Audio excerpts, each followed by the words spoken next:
Bang.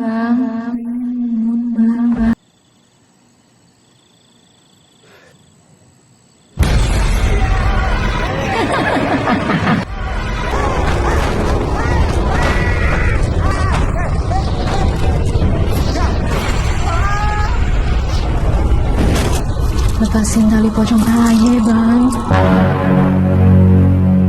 Malam itu, Mumun berniat akan pulang ke rumah setelah mengerjakan sesuatu di luar. Dalam perjalanan, Mumun dihadang oleh 3 orang debt collector yang menagih hutang Mimin. Mumun yang ketakutan ditolong oleh seorang pria bernama Jeffrey. Ternyata, Jeffrey adalah bos dari para rentenir tersebut dan meminta maaf karena sudah membuat Mumun ketakutan. Siap, Dan. Jeffrey menawarkan diri untuk mengantarkan Mumun pulang ke rumah dan mengajaknya untuk naik mobil. Malam itu, Jeffrey berniat untuk memperkosa Mumun di dalam mobil. Dalam perjalanannya sembari mengobrol, tiba-tiba tangan Jeffrey mulai meraba ke arah bagian tubuh Mumun. Dan Mumun pun tersadar akan hal itu. Namun gadis ini melawan sampai terjadi perkelahian di dalam mobil, yang membuat mobil itu menabrak tepat di persimpangan jalan. Jeffrey pun keluar dari mobil dan langsung memaki pengendara motor itu. Di lain kesempatan, Mumun memanfaatkan situasi itu untuk melarikan diri dari Jeffrey. Dan tidak lama Jeffrey pun sadar dan melihat Mumun sedang berlari. Adegan pengejaran pun terjadi antara Mumun dan Jeffrey. Sontak Jeffrey yang lebih kencang berlari dibanding Mumun menangkap Mumun hingga terjatuh. Tetapi Mumun masih bisa lolos dari Jeffrey dan melanjutkan usahanya untuk kabur dari Jeffrey dengan berlari semakin kencang hingga tiba-tiba ia tewas mengenaskan tertabrak truk.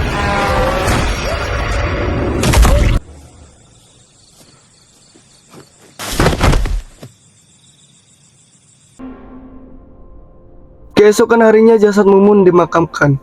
Enya, Babe, Mimin, dan Junet merasa sangat terpukul atas meninggalnya Mumun dan merasa tidak menyangka bahwa orang yang mereka cintai sudah meninggal dunia.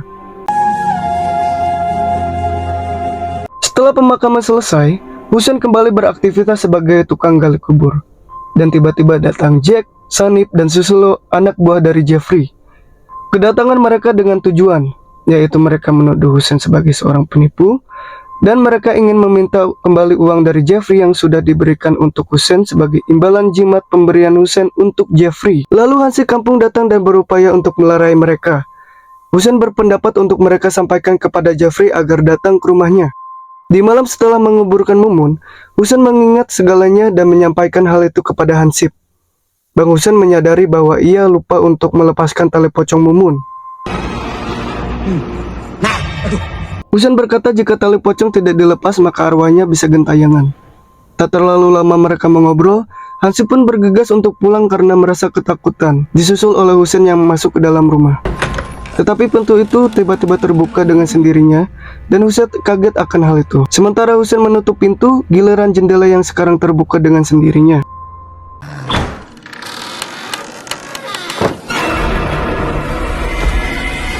Lalu Husen dikejutkan oleh suara ketukan pintu dan Husen memberanikan diri untuk membuka pintu itu. Bang. Setelah dibuka, itu ternyata adalah Markona. Markona datang ke rumah Husen untuk meminjam uang, tapi Husen menolak untuk memberikannya karena ia tidak punya uang. Setelah Markona pergi, Husen masuk ke dalam kamar dan melihat sesosok pocong berdiri di sisi ruang kamarnya.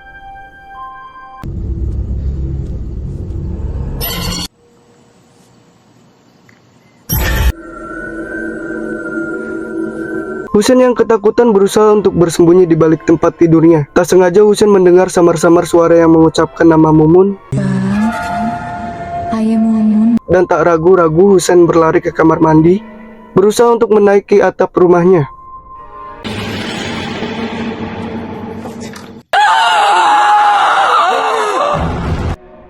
Tapi dirasa hal itu percuma, karena pocong tiba-tiba menunjukkan wujudnya tepat di hadapan Husen. Mumun pocong ingin mengutarakan bahwa tali pocongnya agar segera dibuka dan memporak-porandakan seisi rumah Husen, hingga api lampu terjatuh dan membakar seisi ruangan Husen. Setelah mengutarakan keinginannya, sosok pocong itu pun hilang. Lepasin tali pocong aja, Bang. Keesokan harinya Enya meminta agar Mimin berhenti bekerja di kota dan melanjutkan usaha jualan warung makan milik Mumun di rumahnya. Namun Mimin menolak pujukan Enya dan lebih memilih untuk tinggal di sebuah kos di Jakarta. Dan sebelum merantau, Mimin menemani Junet ke makam Mumun.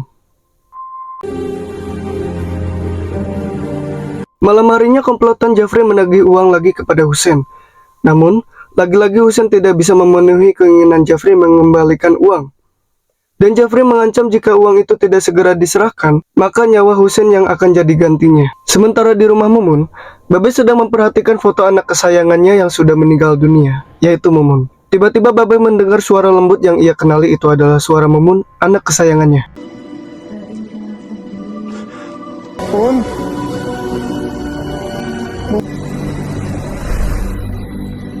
Lanjut keesokan harinya, Jafri dan anak buahnya mengunjungi rumah Mumun untuk menagih uang pinjaman online itu.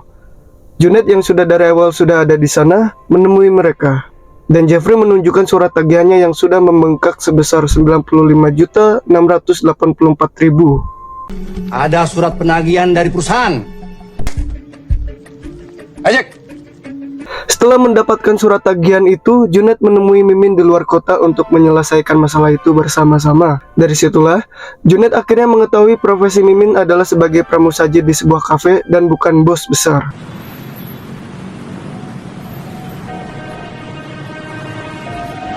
Malam harinya, Jafri dan anak buahnya mendatangi lagi Husen untuk menagih janjinya. Namun Husen ketakutan dan lebih memilih untuk bersembunyi dengan memanjat pohon. Namun ketika Husen sedang mengamati Jafri dari atas pohon, ia tak sadar bahwa Mumun Pocong berada di belakangnya. Salah satu anak buahnya yaitu Susilo menyadari akan hadirnya sosok Pocong Mumun dan melihat ke atas pohon diikuti dengan lainnya yang juga melihat ke atas pohon itu. Sontak semuanya berpencar untuk menyelamatkan diri. Di sisi lain, Junet berusaha untuk membujuk Mimin pulang ke rumahnya. Junet merasa Mimin harus jujur terkait profesi yang sebenarnya kepadanya dan Babe. Tapi justru Mimin marah kepada Junet. Lalu Junet menasihati Mimin agar menjaganya dan Babe juga meneruskan usaha kakaknya menjaga warung makan. Setelahnya, Mimin tinggal di rumah dan Junet mengajak Mimin ke sebuah tempat di tepi sungai. Kembali lagi, Junet ingin menyadarkan Mimin untuk menyelesaikan masalah itu dan memberitahu apa yang dilakukan Mimin itu tidak dibenarkan. Merasa tidak terima atas ucapan Junet, Mimin marah dan menyalahkan kedua orang tuanya yang menyebabkan Mimin nekat untuk melakukan pinjaman online. Semua itu ia lakukan untuk membiayai kehidupan orang tuanya. Namun Junet masih ingin membantu melunasi hutang piutang itu. Akhirnya Mimin mau untuk meneruskan usaha warung kakaknya yang dibantu oleh Junet.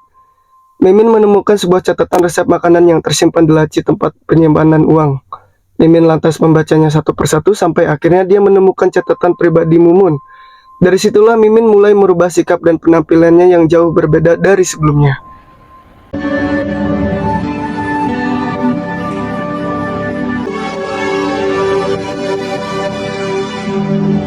Di suatu malam, Husen mendatangi Junet di tempat kerjanya untuk memberitahu bahwa ia lupa melepaskan tali pocong Mumun dan memberitahu Junet jika arwah Mumun gentayangan. Tapi Junet tidak percaya, sampai Husen ingin membuktikannya dan mengajak Junet ke kuburan. Sesampainya di kuburan Mumun, Husen merasakan hal yang aneh sampai ia beberapa kali menyorotkan lampu senter ke beberapa sudut kuburan dan melihat sosok pocong Mumun muncul, tapi Junet tidak melihatnya.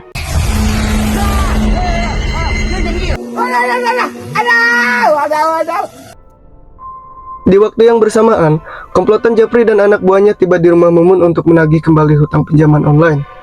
Susilo melihat sekelebat perempuan mirip dengan Mumun. Jack dan Sanip ikut melihatnya juga, begitupun dengan Jafri. Dan mereka memutuskan untuk pergi karena ketakutan.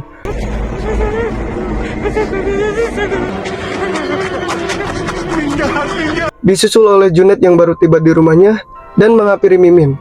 Mereka berpikir Mimin adalah Mumun. Agak pangling gue. Jafri dan anak buahnya lalu datang ke rumah Husen untuk meminta jimatnya lagi. Tetapi kali ini yang diminta adalah jimat perlindungan agar terhindar dari pocong Mumun. Lalu Husen memberikan sebuah gelang. Dengan syarat gelang itu tidak boleh dibawa ke toilet. Jafri pun merasa senang dan menganggap hutang Husen sudah lunas. Malam sudah semakin larut dan Mimin tertidur. Tapi Mimin terbangun karena mendengar suara Mumun dan mencari sumber suara itu ke arah ruang tamu. Dia tidak menyadari jika di sampingnya ada sesosok pocong. Tiba-tiba pintu rumah terbuka dan Mimin melihat sesosok pocong yang ia yakini itu adalah kakaknya. Pocong Mumun ingin adiknya Mimin untuk melepaskan tali pocongnya, lalu Mimin pingsan tak sadarkan diri.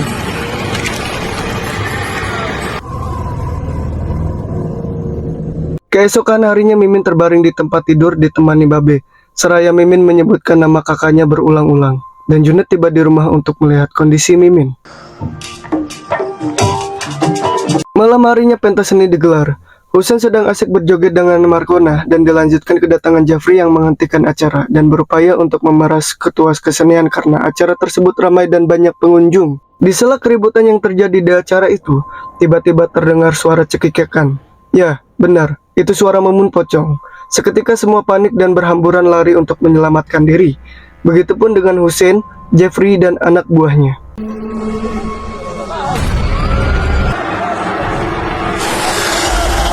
Husen lebih memilih toilet umum untuk bersembunyi, tapi ternyata ada Hansip yang sedang buang air besar di sana.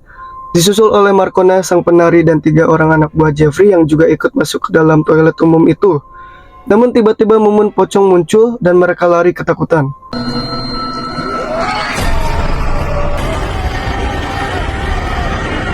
Jeffrey dan 3 anak buahnya masuk ke dalam mobil untuk mencoba kabur dari Mumun pocong. Namun saat perjalanan, mobil tiba-tiba lepas kendali dan hampir masuk ke dalam sungai. Mendengar suara dari pocong Mumun, alhasil mereka kaget dan masuk ke dalam air sungai dan bersembunyi sebentar sampai pocong itu hilang. Mereka masuk ke dalam hutan, namun pocong Mumun muncul kembali dan membuat kaku tubuh mereka. Jack memukul perut pocong Mumun sampai berlubang dan usus dari pocong itu melilit tangan Jack. Naas, tiba-tiba Jack malah mencekik lehernya sendiri. Sementara itu, Sanip terkena muntahan dari pocong Mumun.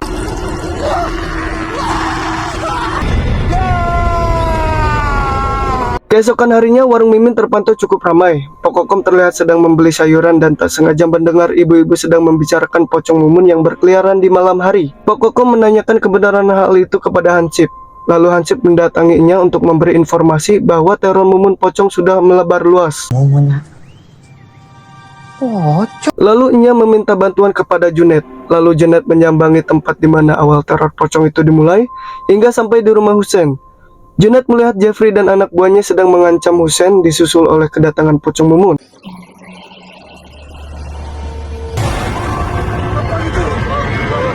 Dan akhirnya Junet melihat dan mempercayai keberadaan pocong Mumun yang gentayangan. Tiba-tiba tubuh Jeffrey dicekik dan dinaikkan ke atas sampai sekarat oleh pocong Mumun. Lalu Junet memanggil pocong Mumun dengan panggilan mesra dikala Mumun masih hidup. Seketika wajah pocong Mumun berubah menjadi cantik kembali. Junet tidak bisa menahan rasa sedihnya ketika ia melihat pocong Mumun.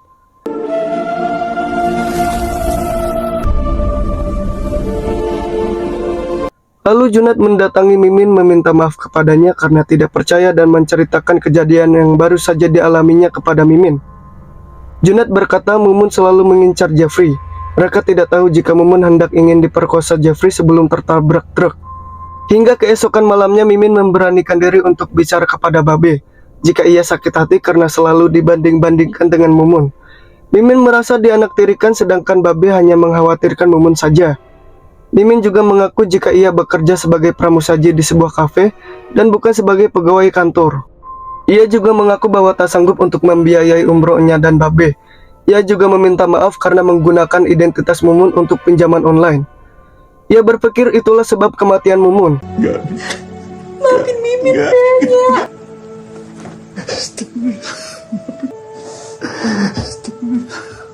Tak berselang lama, Husen datang dan mengatakan jika ia ingin minta maaf kepada keluarga Mumun karena ia lupa untuk melepaskan tali pocong Mumun. Ia meminta izin untuk menggali kuburan Mumun dan melepaskan tali pocong itu. Buka. Maafin ya, Neng. Setelah melepaskan tali pocong, kuburan itu pun ditutup kembali dan didoakan bersama-sama dengan seorang ustadz. Lalu Jeffrey tiba-tiba datang menagih hutang kepada Mimin. Jeffrey berkata bahwa Mumun mati tertabrak truk. Husen pun curiga kepada Jeffrey, bagaimana ia mengetahui kematian Mumun. Husen memukul Jeffrey, namun anak buah Jeffrey memukul Junet. Mereka dengan mudah melumpuhkan Junet dan Husen, dan Jeffrey memberi peringatan akan hutang yang harus dibayar kepada Mimin.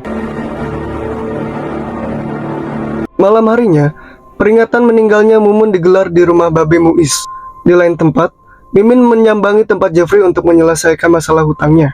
Mimin menodongkan pisau ke arah Jeffrey dan perkelahian pun terjadi. Dibantu oleh Husen dan Junet, namun kekuatan mereka tak cukup kuat. Tiba-tiba Mumun Pocong muncul dari langit disertai hujan badai.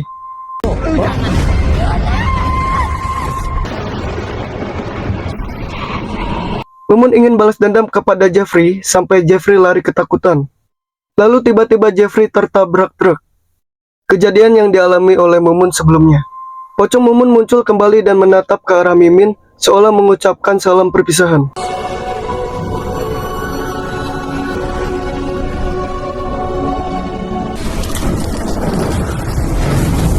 Esok harinya, Junet berhasil melunasi hutang Mumun dan memberikan puluhan juta kepada Enya dan Babe.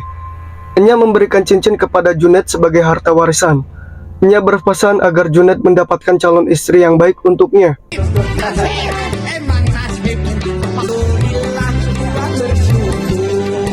Hingga malam harinya tiba-tiba makam Jeffrey bergerak dan muncul sesosok pocong Jeffrey. Dan film pun selesai.